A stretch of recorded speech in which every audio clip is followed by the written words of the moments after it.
Hi class, welcome to chapter 3.4. Today we're going to talk about real zeros of polynomials. So we'll start off with the rational zeros theorem. This, along with synthetic division and the remainder theorem and the factor theorem from last section, are extremely important and extremely helpful. That's really, those four things are really what you want to take away from chapter 3, okay? So the rational zeros theorem, synthetic division, and the factor theorem. Those three are super duper important, right? So let's say we have a polynomial of nth degree, okay?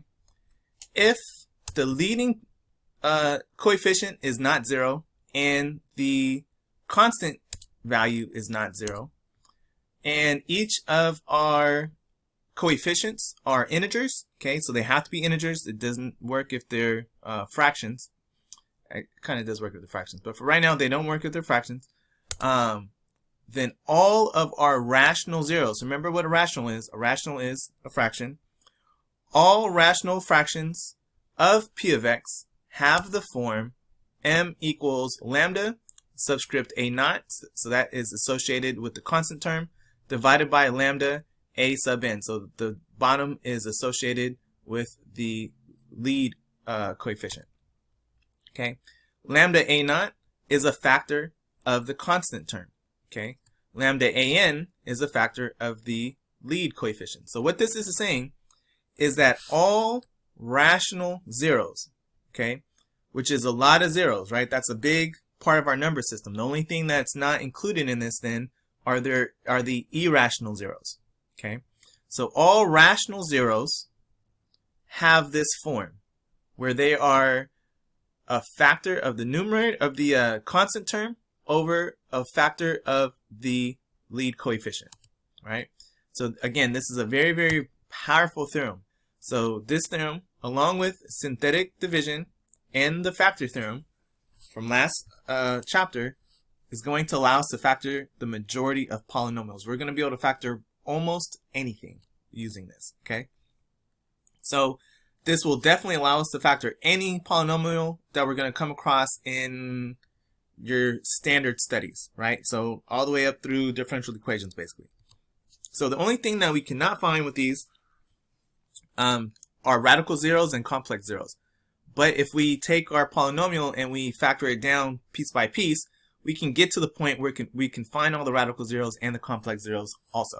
Okay, so these don't really become a problem for us unless there's a lot of them in our polynomial. Okay, so although these two theorems allow us to factor our polynomial down to the point where, again, we can identify these non-rational zeros being the radical or complex zeros, right?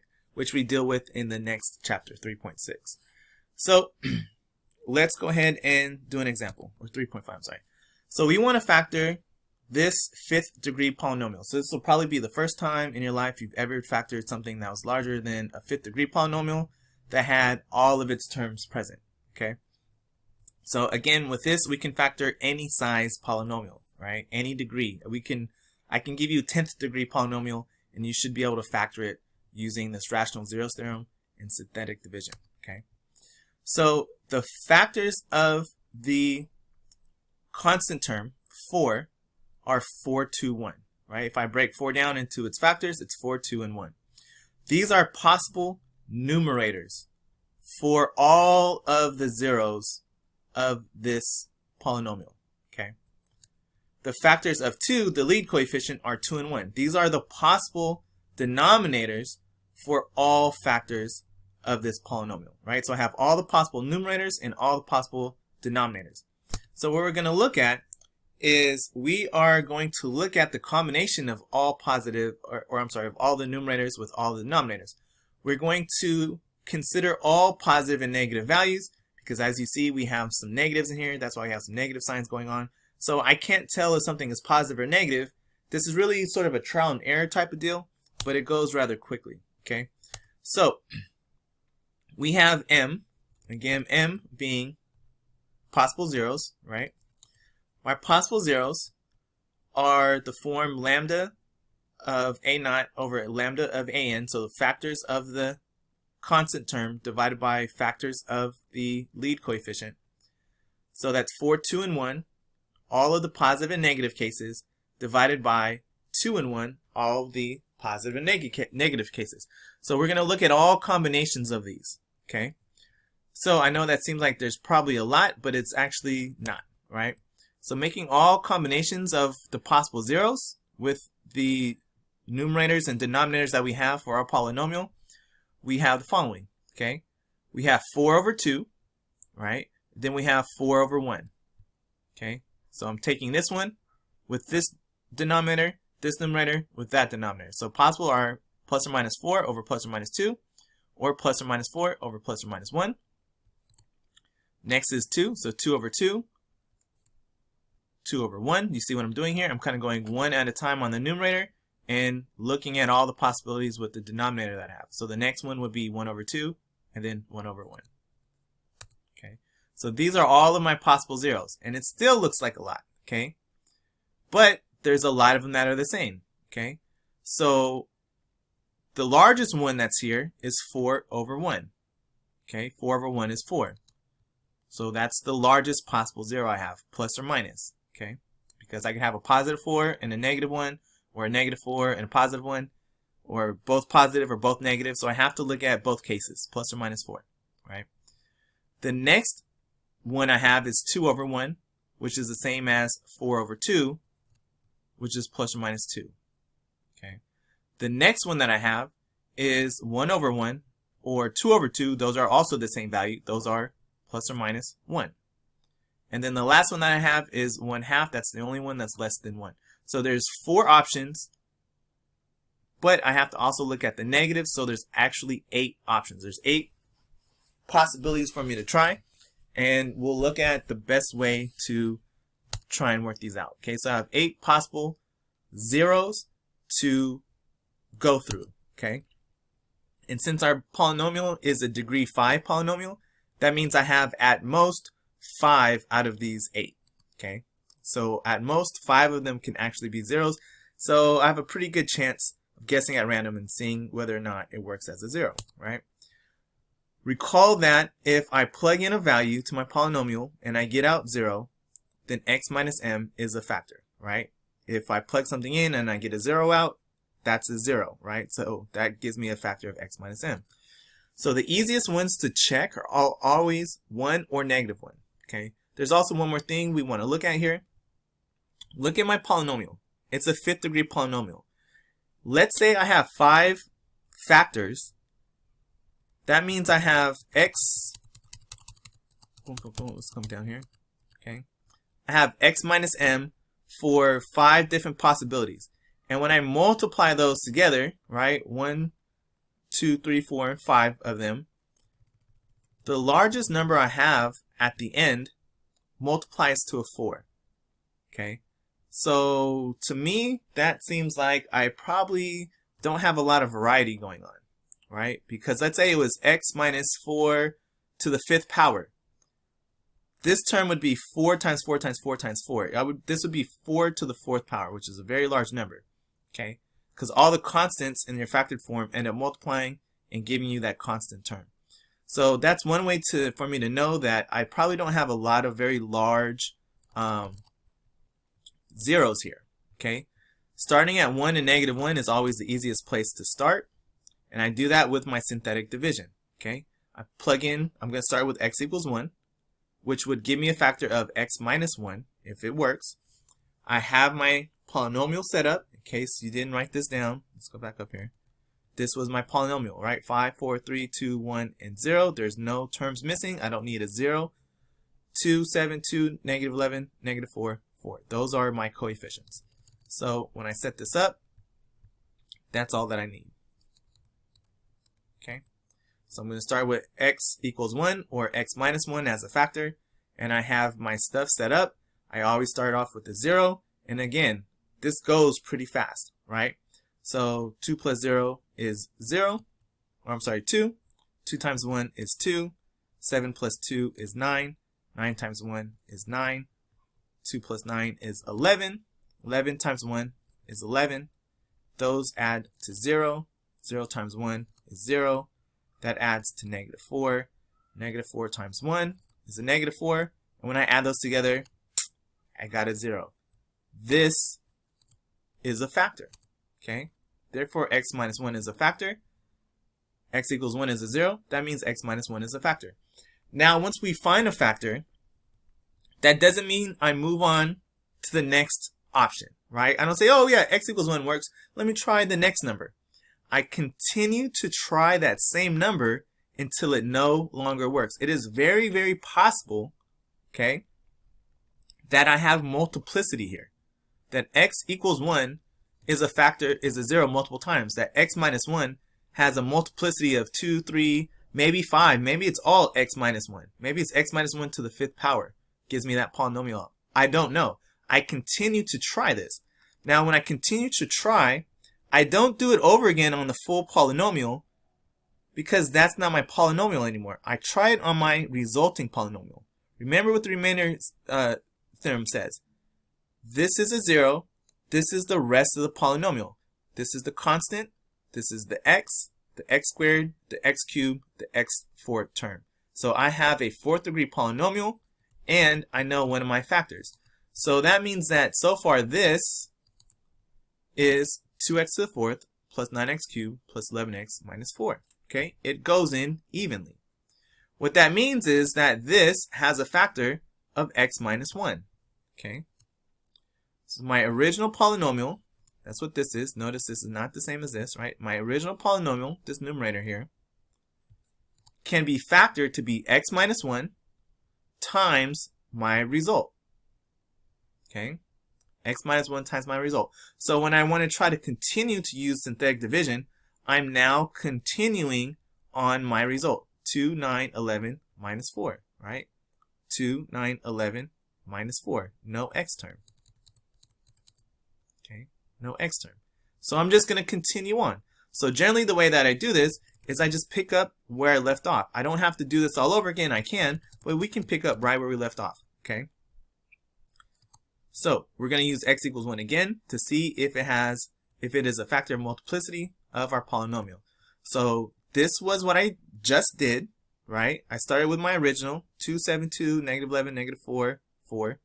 Okay. I did my synthetic division and this was my result. I just cut and paste to be right here. So I'm going to go again. I'm going to start with 1. Okay. I'm going to see if it's a 0 more than once. I'm going to do everything again. 2 plus 0 is 2. 2 times 1 is 2. 2 times 9 is, 2 plus 9 is 11. 11 times 1 is 11. Add these together, I get 22.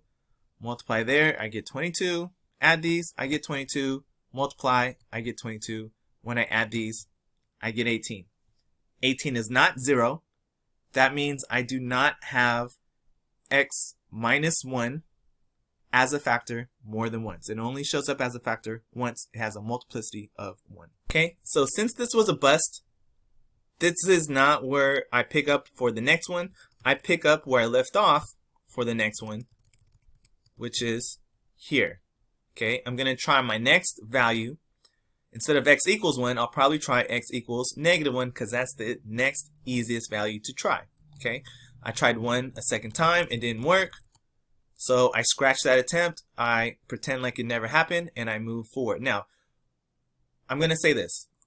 When I see people turn in work for this, they only show me the ones that work, which tells me that you probably looked up somewhere how to find the factors, and then you just gave me the ones that worked. I need to see all the work. I need to see the ones that don't work as well, right? Otherwise, I'm going to assume that you got all of the zeros on the very first try, which is impossible, right? So you need to show me that you were not able to find them all on the first try. Otherwise, I'm going to assume you were cheating and you looked up the answer somewhere else, and then you just try to fudge your work to match your correct answers, right? So here we go. X equals 1 is a 0 of multiplicity 1. So we'll try the next 0. The next easiest one is x equals negative 1. And again, we try from where we left off. Okay, this is where I left off last time before things didn't work, right? With the 2, 9, 11, 0, negative 4. So I'm going to try from there. Okay, I just included the entire thing so you can tell that I'm trying this from this point.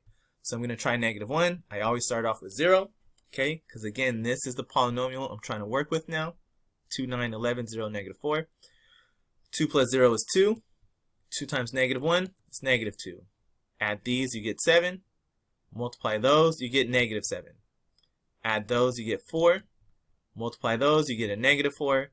Add those is -4. Multiply is +4. Add those, you get a 0. So we found our next 0. Okay. So we know x plus 1, or I'm sorry, x plus 1, right? X minus a -1. X plus 1 is a 0.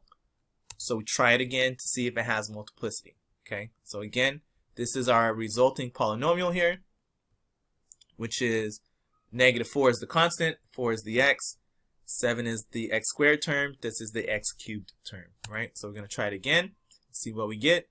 0, 2 plus 0 is 2, multiply times -1, it's -2. Add these and we get 5. 5 times -1 is -5. I add these and I get -1. I multiply those and I get 1. Okay, so it's very clear that this will not be 0. So that means that x plus 1 is a factor only once. Okay, so normally I would keep track on the side here. So far I have x minus 1 times x plus 1 times, and then this is the result. 2x cubed, 7x squared, 4x minus 4, right? So this didn't work for the second attempt, so let's try x equals 2. Again, this is where we're at right now because the -1 didn't work, right? I was here. -1 didn't work. So I'm going to pick up from there, but I'm going to try x equals 2. 2 plus 0 is 2. Multiply that, gives me 4. Add these, I get 11. Times 2 is 22. Add these is 26. So as you can see, it's getting very large. There's no way I'm going to get -4 here, right? So that doesn't work. I'll try x equals -2 instead, right? So same thing, pick up from where I left off. 2 plus 0 is 2. 2 times -2 is -4. This gives me +3, -6, -2, +4, and 0. So I have my next 0. So you see what I'm talking about? You're going to have a couple attempts where you don't get the right answer. So if you do an exam or classwork or something like that, and you're doing these problems, and all I see is the correct work, I'm going to assume you copied from somewhere, and I'm not going to give you full credit. Okay, very clear here. These are for my students. This is what I'm saying. If you're self-studying on your own, your teacher will probably do the same thing. So make sure you're showing all of your work. Okay. So let's look and see what we have so far. Okay. This is my result. My constant, my x, and my x squared. I'm down to a quadratic right now. So I have one of my factors. X plus 1 is another factor. X minus 1 is a factor. X plus 2 is another factor. Because remember, these are the zeros for the factors. And my result is a quadratic. So from here, I can continue to guess and check those the other rational zeros that I have, or I can use another method that I already know. It's a quadratic. I can use quadratic formula. In this case, we're going to use Professor Choi's method. Okay, just so that we're clear, the remaining zeros that we haven't tried yet is m is -2 and plus or minus 1/2. We also did not try plus or minus 4. Okay. However, we know that plus 4 or minus 4 is no longer a possible factor because it's not a possible factor in our remaining quadratic. There's no way that 4 is a factor for this, right? The last number is 2, so it has to be plus or minus 2 or plus or minus 1/2. Actually, it can't be plus 2 anymore. Well, it can because I've only tried this once. I haven't tried it till it hasn't worked. So x equals -2 is still an option, or x equals plus or minus 1/2 are the other options. Again, plus or minus 4 is not, because we've factored it down so much that I've eliminated this as a possibility, right? So to cap what we have so far, this is what I started off with. I found that x minus 1 was a 0, x plus 1 was a 0. I said that backwards. This is x minus 1 as a 0, x plus 1 as a 0, and x minus 2 as a 0, right? So the things that make these 0. And then this was my remaining quadratic. Okay, so I've almost factored this thing completely. So my goal now would just be to try to factor this however I can. We can use Professor Choi's method because it's a quadratic that is non-monic. So we'll take this and we'll find the factors of 2 and the factors of 2. So 2 and 1. Here we'll go 2 and 1. We know when we multiply these across, we get 4. When we multiply those across, we get 1. I need these to add or subtract to be a positive 3 some way. And the only way for that to work is if 1 is negative. Okay? Which matches because I have to have a negative here. So 2x minus 1, x plus 2 is the remaining factors. Okay? So again, 2x minus 1, x plus 2. I already have an x plus 2, so I have another x plus 2. So I'm adding 2x minus 1, and I'm adding another x plus 2. Okay?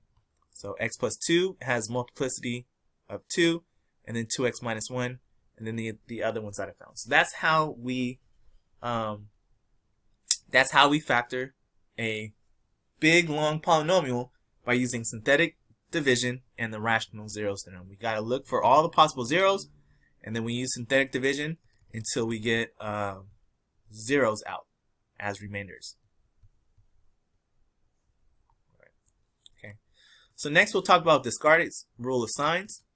So Descartes' rule of signs basically lets you know how many positive zeros you're going to have and how many negative zeros you're going to have. So that will also help us to limit our approach when we're looking at all the possible rational zeros. If I know I have to have 2 positives and 2 negatives and I've already found the positives, I'm only going to look at the negative forms of the possible zeros from that point, right? So here, let p of x be a polynomial such that each of these are real numbers. So in this case, they don't have to be integers. They can be any real numbers. I can have, this a1 could be pi x, right? It doesn't really matter. It could be, this could be plus square root of e, right? Square root of 1/2. It just has to be a real number at this point for Descartes' rule of signs, okay? The number of positive zeros of my polynomial that are real numbers is equal to the number of sign changes in p of x, or an even whole number less than that. Okay? So if I have 3 sign changes, if it goes from plus to minus to plus to minus to plus to minus, then that means that I have 3 or 2 or 1 positive zeros. Okay? So that's how I figure out how many positive, an even whole number, I'm sorry. So either I have 3 or I have 1. Okay? So an even whole number less. So it would count down by 2's. The number of negative zeros of p of x in R is equal to the number of sign changes in p negative x, or an even whole number less. So again, if I have 5 sign changes, then that means I either have 5 negative zeros, or I have 3 negative zeros, because that's an even whole number less, 2, right? Or I have 1, because then that's 4 less, right? So counting by 2 subtracted from 5, the number of sign changes. So let's look at an example, right? Here, this is my polynomial. It's the same polynomial we just did. So let's use Descartes' rule of signs to discuss the zeros. So how many sign changes do I have? These are all positive. I go to negative, so that's 1 sign change. I'm still negative, and I go to plus. So that's 2. So the number of positive zeros is equal to the number of sign changes in my original. So in my original, I have 2 sign changes. So that means that I have either 2 positive zeros, or I have a whole number less, which would be 0. Okay? And looking here, how many positive zeros do I have? Well, this is a positive 0, right? Because positive 1 minus 1 is 0.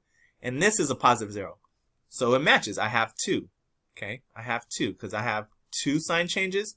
I end up with either 2 or 0 positive zeros. In this case, we already know that it's 2. Okay? So there's 2 sign changes to p of x.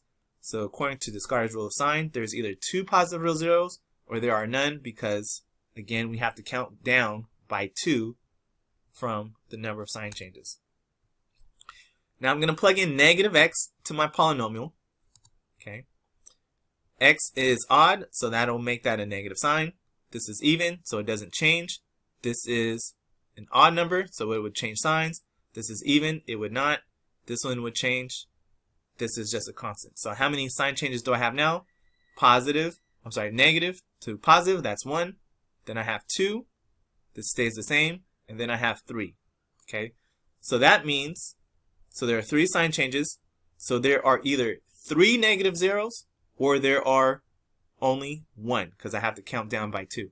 And if we go here, I have 1, and then this has multiplicity 2. So there's 1, 2, 3. So there is 3 negative zeros. So this is it's not a proof, right? It's just showing, it's a verification for our polynomial that it works, right? There was 2 positive zeros and 3 negative zeros, and it agrees with the Descartes rule of signs. So that's how that works. Okay, let's move on to the next part of the video. So again, this agrees with our previous calculation. So the zeros of p of x were as follows, right? -2, -2, -1, 1, and 1/2. That's 2 positive, 3 negative. Okay. So the last part we're going to talk about is the upper and lower bounds for real zeros. Okay. So let p of x be a polynomial such that each of its coefficients are real numbers. Okay.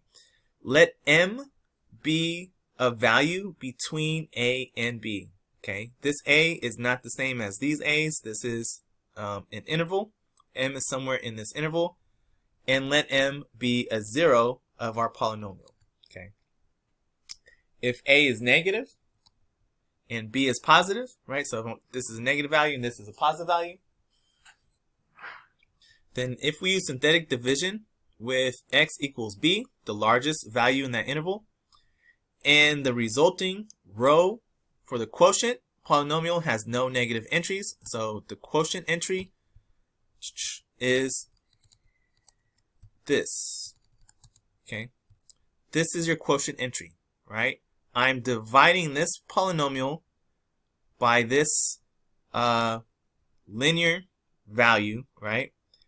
And this is what I get out. This is our quotient. Okay, so I'm talking about this line. This is our quotient line.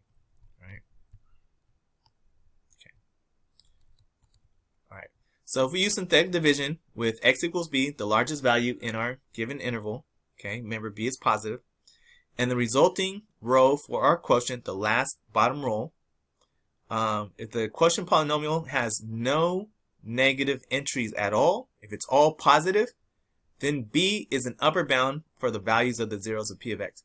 So what that means is that b is, none of the zeros are larger than b, okay? So that would mean none of the values are larger than b. There's no zeros larger than b. If we plug in b and do synthetic division, and the polynomial that we get out is nothing but positive signs. If that's true, and b is not a 0, then then all the zeros are less than b. Okay.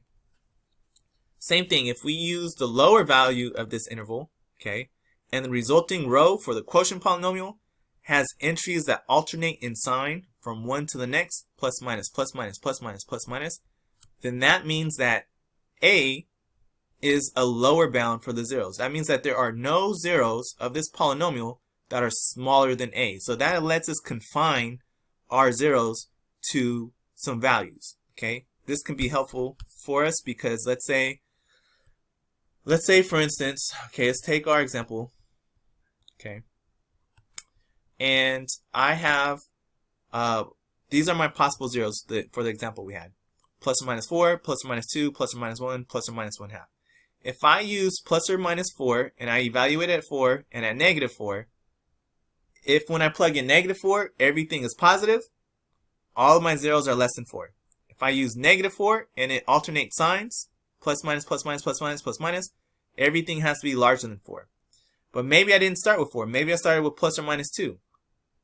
That would let me know then that positive 4 and negative 4 are not a possibility, and it limits me down to these 3 possibilities. Okay, so we can use these last 2 theorems to help us identify or maybe exclude some values, so we're not just trying everything all willy-nilly, and we have kind of a better idea of what it is that I need to plug in. Okay, let's go here. All right, so One thing to say about this, especially for the lower bound where we need the signs to alternate from plus minus, plus minus, plus minus, 0 is not positive or negative.